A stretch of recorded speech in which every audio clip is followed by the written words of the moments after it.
के हित में इस समय के ठीक है ऊपर सर, ये बड़ी बातें आप कह रहे हैं। रिटायर्ड कर्नल रोहित देव भी हमारे साथ मौजूद है। सर, मैं तुरंत आपके पास आऊंगी, लेकिन उसके पहले राहुल कंवल इस वक्त मेरे वरिष्ठ सहयोगी मेरे साथ जुड़ चुके हैं, जो आपको मैप के जरिए विस्तार से पूरी जानकारी देंगे कि आखिर मौजूदा हालात इस वक्त सीमा पर क्या है। राहुल। इस वक्त भारत और चीन के बीच जो लाइन ऑफ एक्चुअल कंट्रोल है उस पर क्या चल रहा है, इसको समझाने के लिए हमने 4 नक्शे बनाए हैं, जिसके जरिए अगले कुछ मिनटों में मैं समझाऊंगा कि क्या हो रहा है। ये है जम्मू कश्मीर का नक्शा, ये है लाइन ऑफ एक्चुअल कंट्रोल। ये एक अक्साई चीन का इलाका है जो कि चीन के नियंत्रण में है। ये पाकिस्तान अधिकृत कश्मीर है। ये है लद्दाख का जो यूनियन टेरिटरी का इलाका है। आइए हम आपको दिखाते हैं। जो मेन रोड है वो लेह, जो कि लद्दाख की राजधानी है, वहां से निकलते हुए हेमिस मॉनेस्ट्री, जो कि बहुत ही अहम बुद्धिस्ट मॉनेस्ट्री है, वहां से गुजरते हुए दरबुक तक आती है। दरबुक एक गांव है और यहां से शुरू होती है बेहद अहम दरबुक से निकलकर दौलत बेग ओल्डी जाने वाली ये सड़क, जिसको DSDBO रोड कहते हैं। 323 किलोमीटर लंबी ये सड़क है। ये शोक नदी के किनारे किनारे बनाई गई है और एक तरीके से लाइन ऑफ एक्चुअल कंट्रोल के काफी हद तक पैरेलल जाती है। इस सड़क की बहुत स्ट्रेटेजिक अहमियत है, क्योंकि जब से ये सड़क बनी, पिछले साल इसका उद्घाटन किया गया, तब से भारतीय सेना के पास ये साधन है कि वो बहुत तेजी से जो अपने हथियार हैं, जो अपने सेनानी हैं, उनको दौलत बेग ओल्डी तक पहुंचा पाएं, जिसको कि सब सेक्टर नॉर्थ कहा जाता है, जो कि काराकोरम जो पास है उसके बेहद नजदीक है। यहां से निकलती है गलवान नदी और गलवान नदी आके मिलती है शोक नदी से। यहां पर उनका संगम होता है और उसी के बेहद नजदीक है पेट्रोल पॉइंट 14, जहां के मैं आपको और नजदीक लेके चलना चाहता हूं।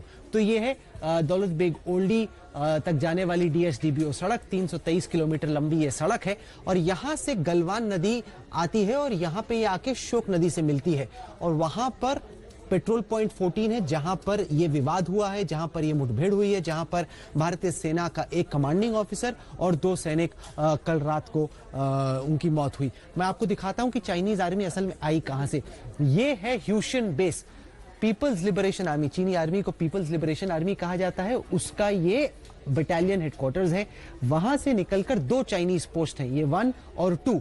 और इस चाइनीज पोस्ट से इस पक्की सड़क के रास्ते 2016 तक चाइनीज आर्मी ने यहां तक अपनी पक्की सड़क बना ली थी। उसके आगे कच्चा रास्ता था और इस कच्चे रास्ते के आगे आते आते चाइनीज आर्मी अब गलवान नदी के बीच में नाले के साथ साथ ये पेट्रोल पॉइंट 14 तक आ गई। साधारण तौर पर हमारी जो सेना है उसकी टुकड़ी निकलती है, इन पहाड़ों की पूरे लाइन ऑफ एक्चुअल कंट्रोल के इर्द गिर्द गश्त करती है, वापस इस पेट्रोल पोजीशन पे चली अपने बेस पे चली जाती है। चाइनीज आर्मी भी इसी तरह से करती है। उनको फायदा यह है कि उनके यहाँ पे सड़क बनी हुई है, तो वो गाड़ी के रास्ते आते हैं, यहाँ पे चक्कर लगा के वापस चले जाते हैं। इस दफा अप्रैल के आखिर में और मई के शुरू में क्या हुआ कि चाइनीज आर्मी यहाँ पे आके बैठ गई। अब इसके जवाब में भारतीय सेना ने न केवल यहां पर जो टुकड़ी थी बल्कि बाकी भी आर्मी के जो ऑफिसर्स हैं और साथ ही साथ जो डिप्लॉयमेंट है उसको मिरर डिप्लॉयमेंट कर दिए। यानी कि जितने चीन की तरफ से डिप्लॉयड है, चाहे वो हथियार हो, सैनिक हो, उतने ही भारत ने अपनी तरफ से डिप्लॉय कर दिए। आइए मैं आपको और नजदीक लेके चलता हूं, दिखाता हूं कि वहां पर एग्जैक्टली हुआ क्या। तो ये है गलवान नदी, ये आके मिलती है शोक नदी से। अब शोक नदी की कहानी बेहद अहम है। शोक यानी कि रिवर ऑफ डेथ, मौत की नदी। वो इस वजह से क्योंकि सर्दियों में ये नदी जम जाती है, तो उसके ऊपर जो व्यापारियों के काफिले हुआ करते थे वो ले से निकलकर शिनजियांग जाया करते थे। शिनजियांग से वो ट्रेडिंग किया करते थे और वापस आते थे। लेकिन गर्मियों में यहाँ का पानी बहुत उफान पर रहता है, इस वजह से कई बार व्यापारी, चाहे वो चल रहे हो या घोड़े या खच्चर पे हो, वो नदी में गिर जाया करते थे और कई व्यापारियों की मौत हुई। इस वजह से इसको शोक नदी कहा जाता है, यानी कि रिवर ऑफ डेथ। तो वहां का जो संगम है दोनों नदियों का, उसके काफी नजदीक ये जो कॉन्फ्रंटेशन है वो हुआ है। असल में मसला क्या है, ये जो सड़क है DSDBO रोड जिसको कहते हैं, ये बहुत अहम है क्योंकि इससे हम अपने इक्विपमेंट को आगे दौलत बेग ओल्डी ले जा सकते हैं। चीन नहीं चाहता, तो चीन ने क्या किया, चीन ने इस पहाड़ की जो रिजेस है, यानी जो ऊंचाइयां हैं, उस पर अपने सैनिक बैठा लिए और अपने हथियार बैठा लिए, ताकि वो नजर रख पाए भारत की इस बेहद स्ट्रेटेजिक सड़क पर। और ये बेहद खतरनाक है क्योंकि हमारे कई दर्शकों को करगिल की लड़ाई याद होगी, जिस दौरान करगिल के ऊपर क्या किया था, और खासतौर से द्रास शहर में भी पाकिस्तानी सेना ने बर्फीली चोटाइयों पर जो ऊंचाइयां हैं वहां पर अपने आर्टिलरी गन्स बैठा दिए थे। जैसे ही आप आर्टिलरी गन को बैठाते हैं, जो भी गाड़ी आगे से निकलती है उस पर आपकी नजर रहती है और आप जब चाहो उसको डोमिनेट कर सकते हो। तो भारत का जो कैवलकेड है उसको आप जब चाहो डोमिनेट करके अटैक कर सकते हो, उसको रोक सकते हो। ये बड़ी परेशानी की बात है। इस वजह से कोई देश नहीं चाहता, कोई सेना नहीं चाहेगी कि दुश्मन सेना आगे सामने जो पहाड़ है उसके ऊपर आके खड़े हो जाए। तो हिंदुस्तान क्या कर रहा था? हिंदुस्तान ये जो DSDBO सड़क है इस पे एक्सटेंशन बना रहा है। एक्सटेंशन यानी कि वो चाहते हैं कि हम यहां से निकाल के जो बॉर्डर रोड्स ऑर्गेनाइजेशन है वो कुल मिला के लद्दाख के सेक्टर में और उत्तराखंड के सेक्टर में इस वक्त 61 सड़कें बना रहा है। इसको स्ट्रेटेजिक रोड्स कहते हैं क्योंकि चीन, जैसे मैंने आपको दिखाया पिछले मैप पे, चीन की जो सड़क है वो एकदम पेट्रोल पॉइंट 14 के नजदीक तक आती है। हमारी सड़क, ये आपको इस मैप पे तो छोटा लग रहा है लेकिन असल में यहाँ पर 8 किलोमीटर का फासला है। तो हमारे जो सैनिक है उनको पोस्ट से निकलकर पैदल चलते पेट्रोल पॉइंट 14 पे जाना पड़ता है, जबकि चीनी सैनिक मजे से अपनी गाड़ी में आ जाते। तो इंडिया की कोशिश यह है कि उस एडवांटेज को न्यूट्रलाइज किया जाए। हमारी भी सड़क ये है लाइन ऑफ एक्चुअल कंट्रोल। तो हम चाइनीज साइड में नहीं गए हैं जो कि उसकी मीडिया कह रही है और वहां का फॉरेन ऑफिस कह रहा है। हम तो अपनी साइड पे सड़क बनाने की कोशिश कर रहे हैं जो चाइना पहले से ही अपने यहां बना चुका है। जब हमारी सरकार ने नहीं बनाया, अब हम कैचअप करने की कोशिश कर रहे हैं, लेकिन उसको चाइना कह रहा है कि आप नहीं बनाइए, जबकि हिंदुस्तान कह रहा है हम क्यों ना बनाएं, हम तो लाइन ऑफ एक्चुअल कंट्रोल पे अपनी तरफ है। ये तो हमारी जमीन है, ये तो विवाद में भी नहीं है। आपको याद होगा जब मैंने आपको इसी तरह से पेंगोंग का नक्शा दिखाया था, वहां पर 2 लाइन ऑफ एक्चुअल कंट्रोल थी। एक जो भारत का परसेप्शन था लाइन ऑफ एक्चुअल कंट्रोल का, एक चाइनीज परसेप्शन।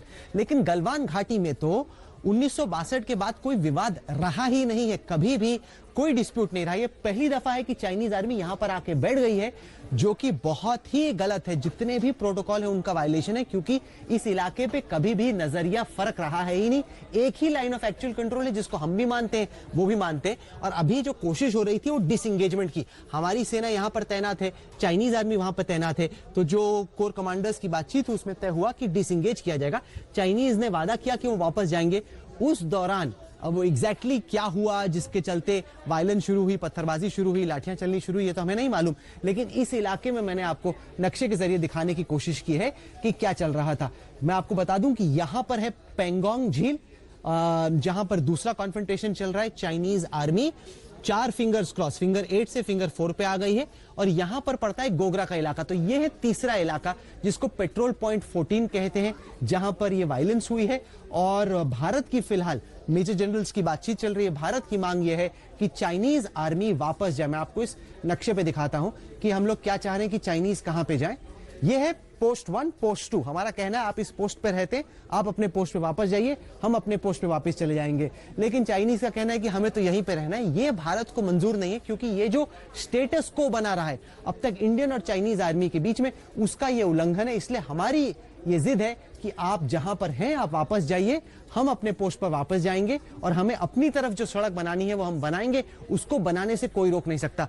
सरकार कहीं पर भी ये नहीं चाहती कि मैसेज जाए कि हिंदुस्तान चीन के दबाव में। इस वजह से 11,000 श्रमिकों को झारखंड से स्पेशल ट्रेन में बैठाकर लद्दाख और उत्तराखंड ले जाया जा रहा, ताकि सड़क बनने का काम निरंतर जारी रहे। क्योंकि आखिरकार ये हिंदुस्तान की तरफ की जमीन है, यहां पर तो कोई विवाद नहीं। तो यहां पर कैसे चाइनीज डिसाइड कर सकता है कि हम लोग सड़क बना सकते हैं या नहीं? तो ये कुल मिला के हमने आपको समझाने की कोशिश की कि भारत और चीन की सेनाओं के बीच में इस वक्त लाइन ऑफ